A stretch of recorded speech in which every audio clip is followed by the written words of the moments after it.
नमस्कार साथियों, स्वागत है आपका हमारे चैनल अनोखे शब्द में। मित्रों, साथियों, आपकी नजर में इस दुनिया में सबसे बड़ा पापी कौन है, स्त्री या पुरुष? अगर आपको नहीं पता है तो इस कहानी को जरूर सुनिए। इसके बाद में आपको पता चल जाएगा कि भगवान श्री कृष्ण की नजर में सबसे बड़ा पापी कौन है, स्त्री या पुरुष। मित्रों, एक जंगल में एक तोता और मैना प्रेमपूर्वक आपस में मिलकर रहा करते थे। उनमें बहुत प्रेम था। एक दिन किसी विवाद के कारण तोता और मैना के बीच लड़ाई हो गई। तोते ने कहा कि इस संसार में सबसे बड़ी पापी और विश्वासघात स्त्री होती है।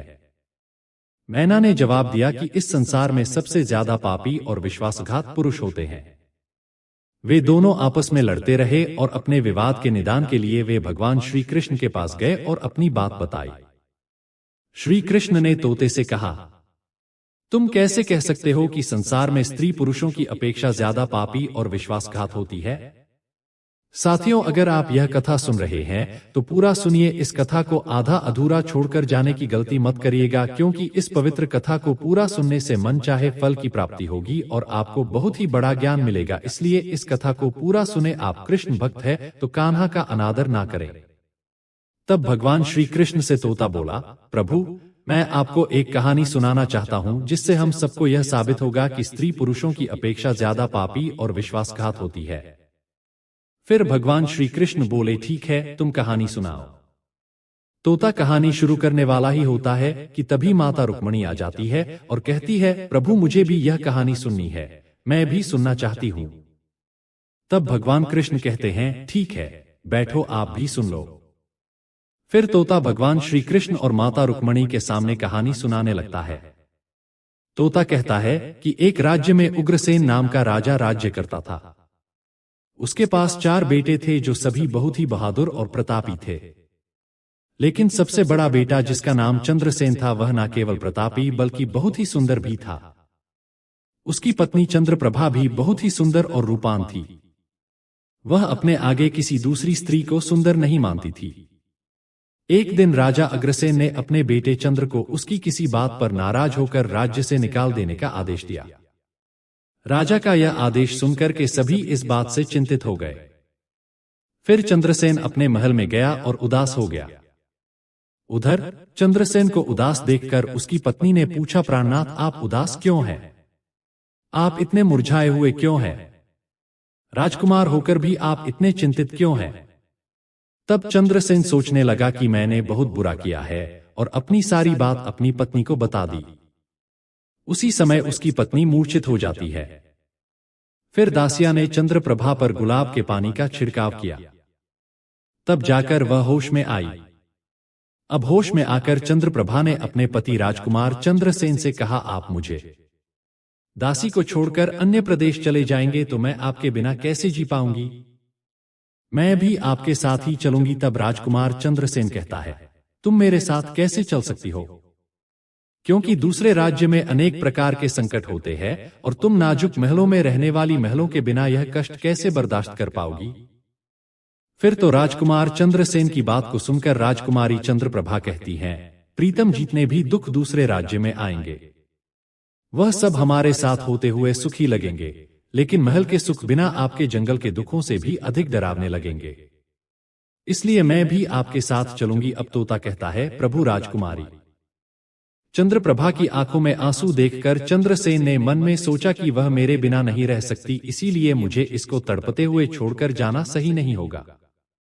इन सभी बातों को सोचते हुए राजकुमार चंद्रसेन अपनी पत्नी चंद्रप्रभा से कहते हैं, तुम उदास नहीं होना, हम तुम्हें साथ लेकर जाएंगे।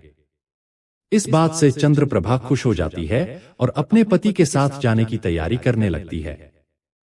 अगली सुबह वे राज्य से बाहर निकलकर एक जंगल में पहुंचते हैं। चलते चलते थक जाते हैं और फिर वे एक बरगद के वृक्ष के नीचे विश्राम करने का निर्णय लेते हैं। वे बहुत थके हुए थे। ठंडी हवा के झोंकों में उन्हें तुरंत नींद आ गई, परंतु कुछ देर बाद वहीं पर एक सांप ने चंद्रप्रभा को काट लिया। फिर तोता कहता है, हे प्रभु, आगे सुनिए। सांप के डसते ही राजकुमारी तड़पने लगी और चंद्रसेन की आंख खुल गई। राजकुमारी को तड़पता हुआ देखकर और सांप को जाता हुआ देखकर चंद्रसेन बेचैन हो गए। फिर कुछ देर बाद राजकुमारी की मौत हो गई। इस प्रकार मृतक राजकुमारी को देखकर चंद्रसेन ऊंचे स्वर में रोने लगे। फिर चंद्रसेन ने मन में सोचा, अब जब जीवन संगिनी ही मर गई है तो मैं जीकर क्या करूंगा? मैं इसी जंगल में अपने प्राण त्याग दूंगा। ऐसा मन में सोचकर वह चंद्रप्रभा के शव के पास से उठता है और जंगल से लकड़ियां इकट्ठी करने लगता है और रोकर कहता है कि मैं भी चंद्रप्रभा की चिता में जलकर मर जाऊंगा। लेकिन तभी उसी समय स्वर्ग से एक देवदूत आता है और चंद्रसेन को रोते हुए देखकर उसके मन में दया आती है। वह राजकुमार चंद्रसेन के पास जाता है और पूछता है कि तुम क्यों रो रहे हो? आखिरकार तुम्हारा दुख क्या है? तो राजकुमार चंद्रसेन ने देवदूत से कहा, मेरे पास अपना दुख कहने की हिम्मत नहीं है। मुझे चाहिए कि ये धरती फट जाए और मैं इसमें समा जाऊं। फिर देवदूत ने कहा, तुम मुझे अपना हाल बताओ, शायद मैं तुम्हारी मदद कर सकूं। फिर चंद्रसेन ने कहा, महाराज, मैं एक राजकुमार हूं और राजा उग्रसेन का बेटा।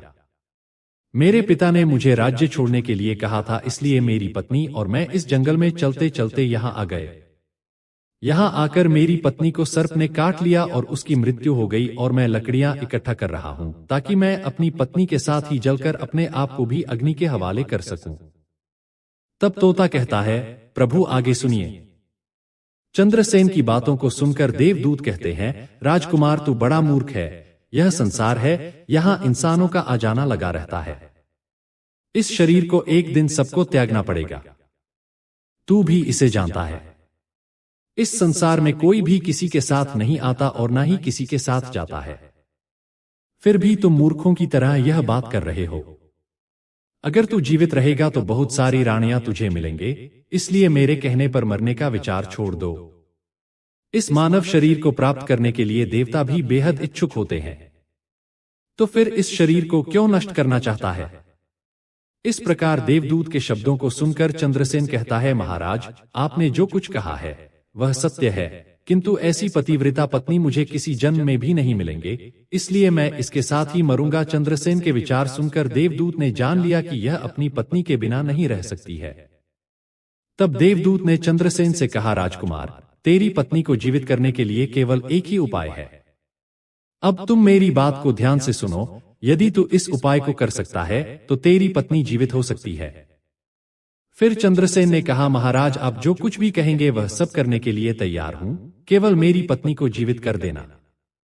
तब देवदूत ने कहा, तुम्हारी पत्नी की आयु केवल 20 वर्ष थी, जिसे इसने बिता दिया। इसके बदले तेरी उम्र 70 वर्ष की है, जिसमें से 30 वर्ष बीत चुके हैं। तेरे जीवन काल में 40 वर्ष अभी बाकी है, यानी तुझे 40 साल और जीने का अवसर है। यदि तू अपनी पत्नी को आधा अपने जीवन का समर्पण कर देता है तो तुम दोनों की आयु समान हो जाएगी। अगर तुम यह मान लो तो राजकुमारी जल्द ही ठीक हो जाएगी। इस तरह देवदूत की बात सुनकर राजकुमार चंद्रसेन ने कहा, मुझे मान्य है। फिर देवदूत ने चंद्रसेन के हाथ में पानी दिया और 20 वर्षों के लिए राजकुमारी के पैरों पर पानी डालने का संकल्प लिया।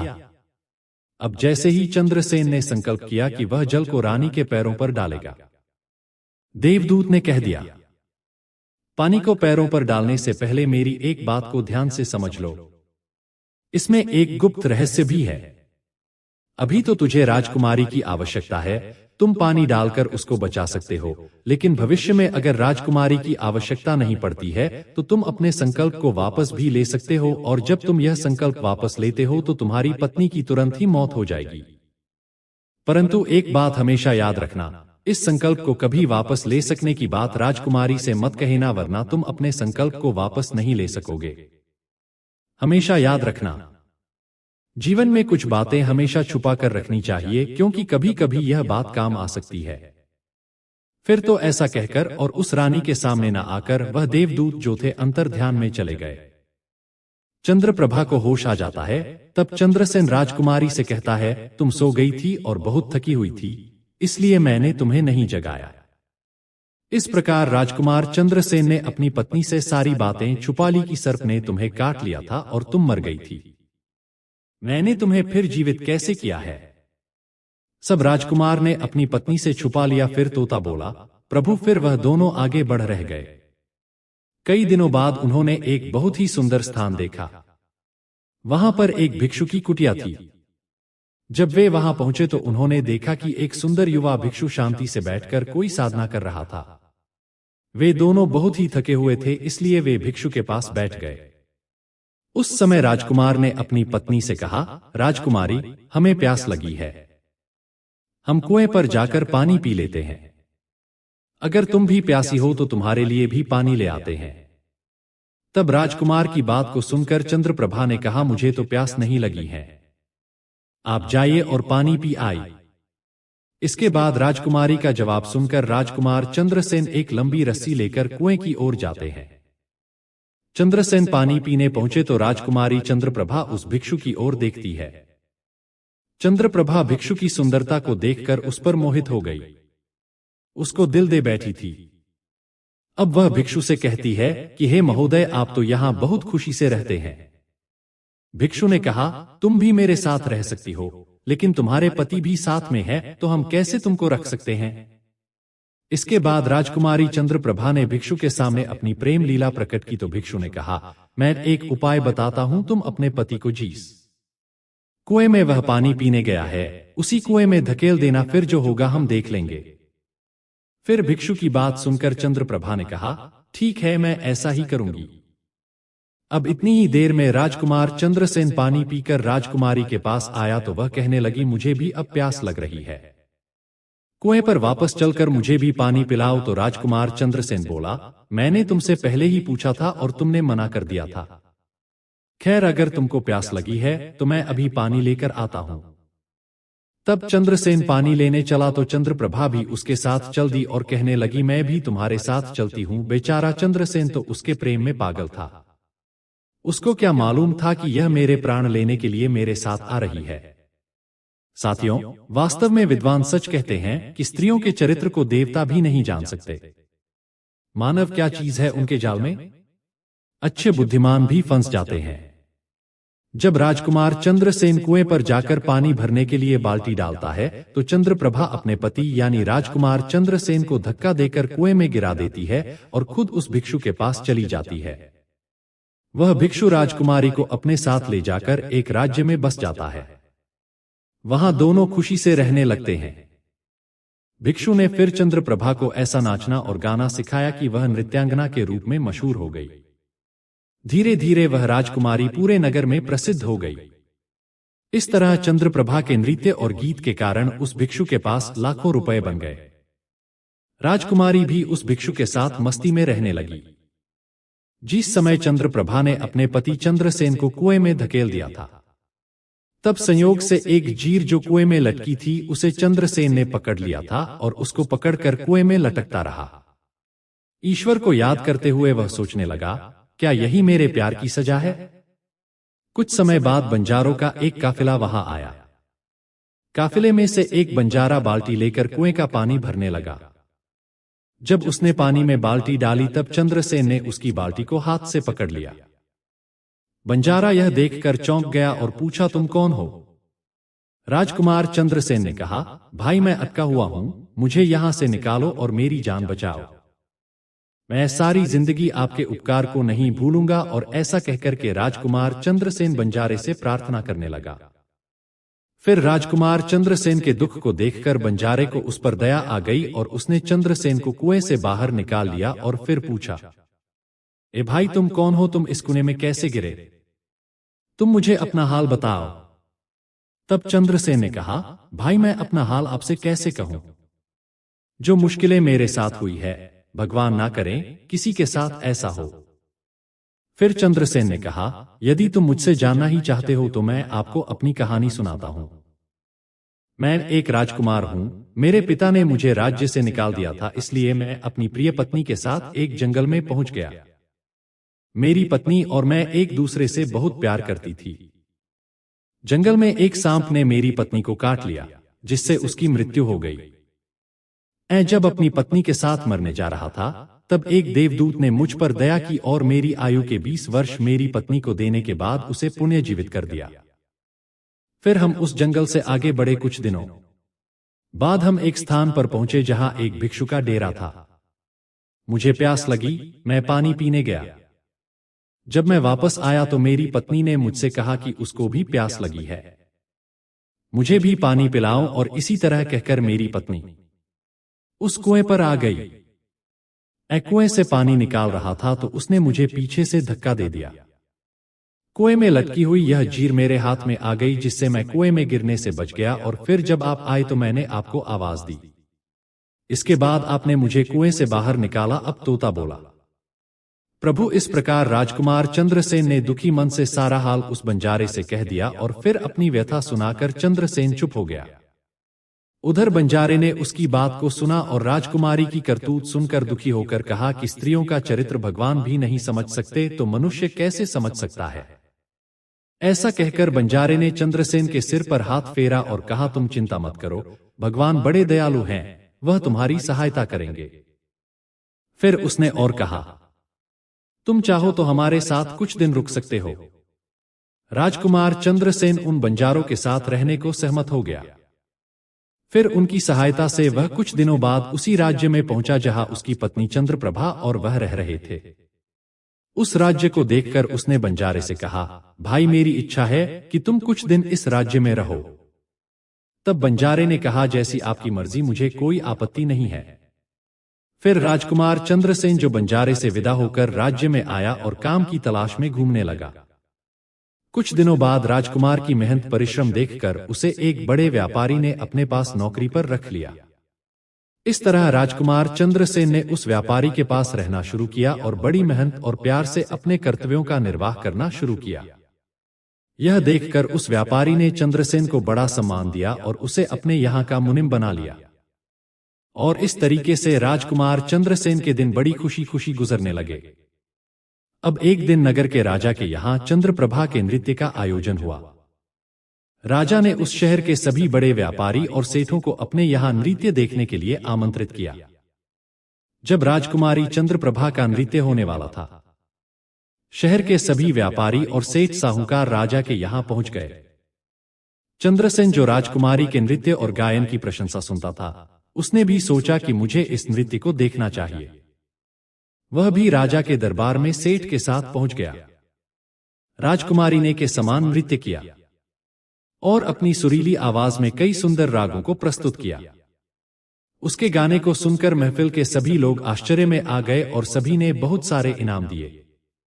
इसके साथ ही राजा से लेकर प्रजा तक सभी ने उसकी प्रशंसा की। राजकुमार चंद्रसेन ने अपने हाथ की अंगूठी निकली जिसमें हीरा जड़ा हुआ था और उस अंगूठी को चंद्रप्रभा को भेंट कर दी। इसके बाद चंद्रप्रभा ने अंगूठी को पहचान लिया और मन ही मन में कहने लगी, यह तो बहुत बड़ा आश्चर्य हो गया। मेरा पति जिंदा है और यहां पहुंच गया है। अब वह मुझे नहीं छोड़ेगा, इसलिए मुझे कुछ ऐसा करना चाहिए जिससे वह मारा जा सके। उसने मन में सोचा, अब मैं यहाँ के राजा को एक सुरीला गाना और नृत्य प्रस्तुत करती हूँ जिससे वह खुश होकर मुझे कुछ मांगने के लिए बोलेंगे। तब मैं राजा के आदेश से उसे मरवा दूंगी। इसके बाद राजकुमारी चंद्रप्रभा ने एक सुरीला गाना और नृत्य प्रस्तुत किया। राजकुमारी की इस बसंत की बहार को सुनकर राजा खुश हुआ। वह चंद्रप्रभा बोले, मैं तुम पर बहुत खुश हूं, तुम मुझसे क्या मांगती हो? तब राजकुमारी ने कहा, अगर आप मुझसे प्रसन्न है तो सबसे पहले मुझे वचन दीजिए और फिर जो कुछ मैं मांगूंगी आप मुझे वही देंगे। फिर चंद्रप्रभा ने कहा, इस सभा में मेरा एक चोर है, कृपया उसे फांसी की सजा दे। राजा ने कहा, तुम उस चोर को मेरे सामने लाओ। चंद्रप्रभा ने चंद्रसेन का हाथ पकड़ा और उसे राजा के सामने ले गई। राजा ने अपने सैनिकों को आदेश दिया कि इस चोर को जल्लादों के पास ले जाओ और इसे फांसी पर चढ़ा दो। इसी बीच चंद्रसेन का सेठ भी वहां पहुंचा। वह डरकर चंद्रसेन के पास गया और पूछा, तुमने क्या चुराया इसका, जिसके कारण वह तुझे मारना चाहती है? चंद्रसेन ने अपने मालिक से कहा, मालिक, मैंने कुछ नहीं चुराया है। बस आप इस राजा को केवल यह बता दो कि वह मेरी दो बातें सुन ले, इससे मेरी जान बच सकेगी। अब चंद्रसेन का मालिक इसे सुनकर अपने साथी व्यापारियों और साहूकारों के पास गया और सभी ने मिलकर मशवरा किया। उन्होंने कहा, मित्रों, या तो राजा न्याय करें या हम सभी इस शहर को छोड़कर कहीं और चले जाएंगे। और इस प्रकार सभी व्यापारी राजा के पास गए और कहने लगे, राजा साहब, हमारा मुनीम निर्दोष है, उसे मार देने का आपका आदेश है। वह कह रहा है कि वह अपनी दो बातें आपको कहना चाहता है, फिर भी आपको लगे कि उसने अपराध किया है तो उसे फांसी दे देंगे, लेकिन वह कहता है कि मेरे मरने से पहले राजा केवल मेरी दो बातों को जरूर सुने। फिर राजा ने व्यापारियों की बात सुनकर कहा, ठीक है, मुनीम को बुलाओ। चंद्रसेन को लेकर राजा के सामने लाया गया और राजा ने कहा, तुम जो कुछ कहना चाहते हो वह मेरे सामने कहो। तब राजकुमार चंद्रसेन ने कहा, महाराज, मैंने क्या दोष किया है जिसके कारण आपने मेरी हत्या का आदेश दे दिया है? फिर उसकी बात को सुनकर राजा ने कहा, तू इसका चोर है। चंद्रसेन ने कहा, नहीं महाराज, मैं इस उल्टा स्त्री का पति हूं जो मुझे कुएं में धकेलकर एक भिक्षु के साथ चली आई है। राजकुमारी चंद्रप्रभा ने समझ लिया कि बात बिगड़ रही है, तब राजा से कहती है, महाराज, मैं उल्टा नहीं हूं या झूठ बोल रहा है, ये कौन है? मैं इसे जानती तक नहीं, यह तो मेरा चोर है, मैं सिर्फ इतना ही जानती हूं। फिर राजकुमार चंद्रसेन ने कहा, महाराज ठीक है, अगर ये मेरी पत्नी नहीं है तो वह सब कुछ जो मैंने रास्ते में छोड़ा था वह मेरी अमानत के रूप में मुझे वापस कर दे।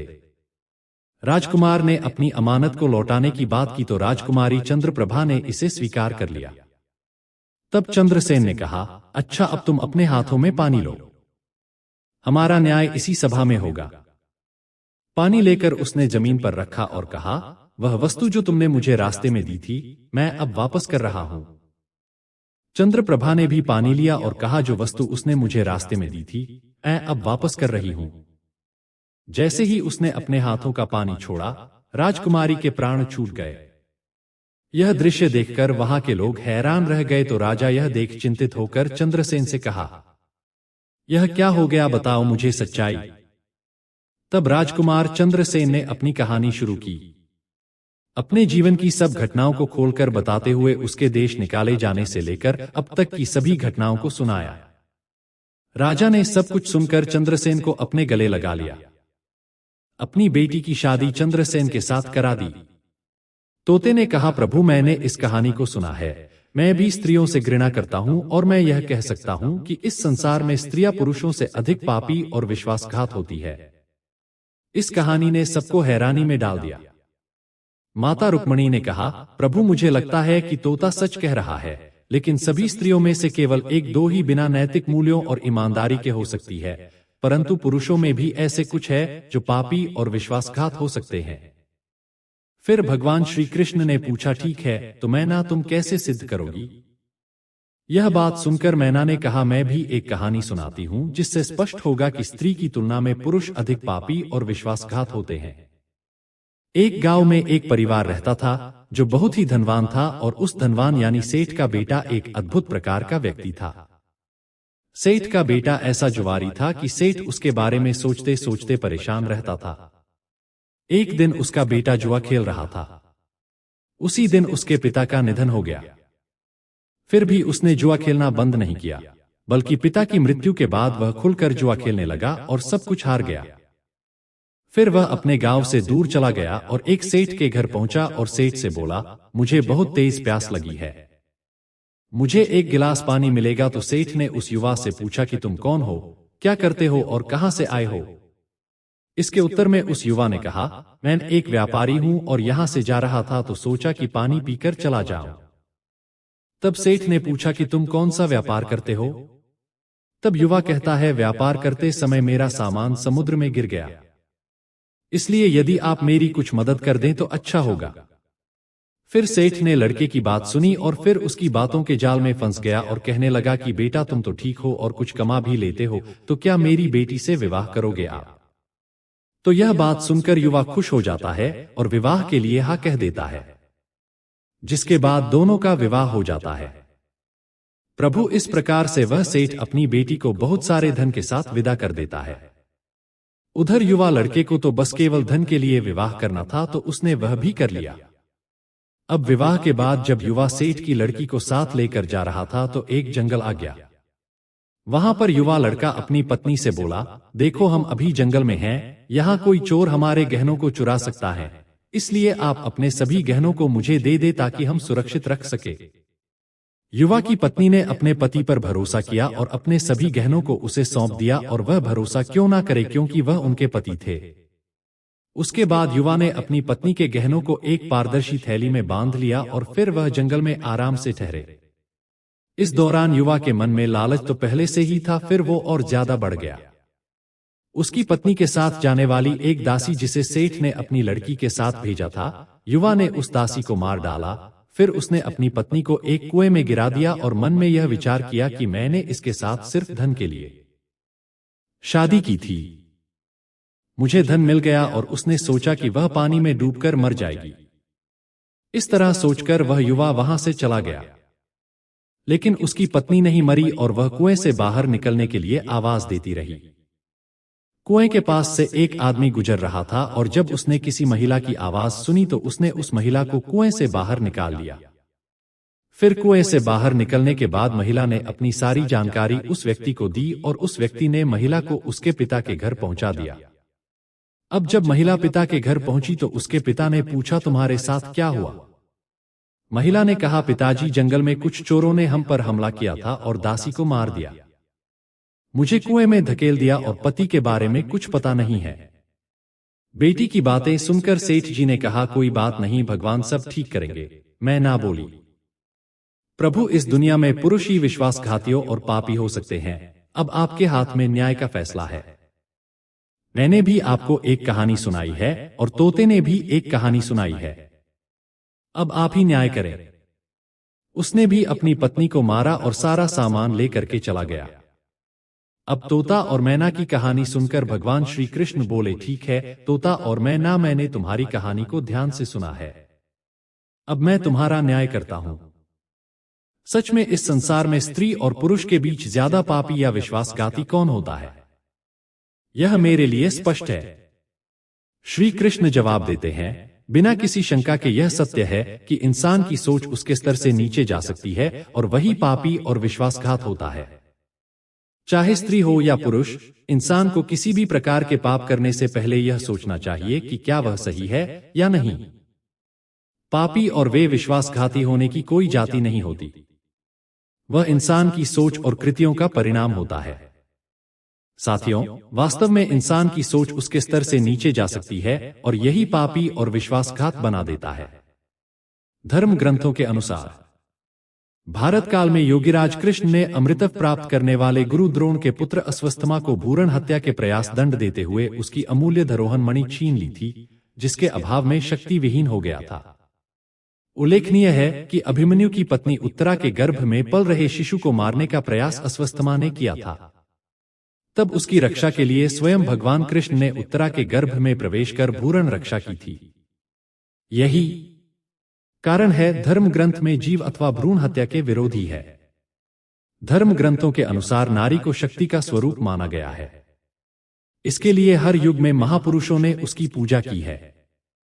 नारी ने अपने गर्भ से महापुरुषों के साथ साथ ईश्वरीय शक्ति को भी जन्म दिया है। यही कारण कि नारी को जगत जननी एवं सृष्टि निर्माता भी कहा गया है और सृष्टि को समाप्त करने का अधिकार पृथ्वी लोकवासियों को किसी भी धर्म ग्रंथ ने नहीं दिया है। यही कारण है कि भ्रूण हत्या पाप ही नहीं महापाप भी है। इस पाप के लिए पानी को 100 जन्मों तक नरक के कष्टों को झेलना होता है। देखा जाए तो महाभारत के युद्ध में एक से एक पाप हुए, लेकिन क्या अश्वत्थामा का पाप इतना बड़ा था कि भगवान श्री कृष्ण ने उसने श्राप दे दिया। रामायण के मुकाबले जितना छल और पाप महाभारत में हुआ, उसकी गिनती तक नहीं की जा सकती। दोनों तरफ से छल हुए, दोनों तरफ से मरने वालों की गिनती असंख्य रही, लेकिन जीतने भी लोगों की मृत्यु हुई, भूमि में हुई। दुर्योधन, दुशासन जैसे पापी और अधर्मी भी या तो जंग में मरे या फिर जंग में लगी चोटों के कारण, यानी सभी को स्वर्ग लोक की प्राप्ति हुई। तो मित्रों, अब आपको पता चल गया होगा कि इस दुनिया में सबसे बड़ा पापी स्त्री है या पुरुष है। चाहे स्त्री हो या पुरुष हो, कोई भी हो, पर जो सबसे बड़ा पाप करता है वही पापी होता है। तो दोस्तों, कैसा लगा आपको आज का ये वीडियो? कमेंट करके जरूर बताएं और हमारे चैनल को सब्सक्राइब करें। जय श्री राधे कृष्णा। धन्यवाद।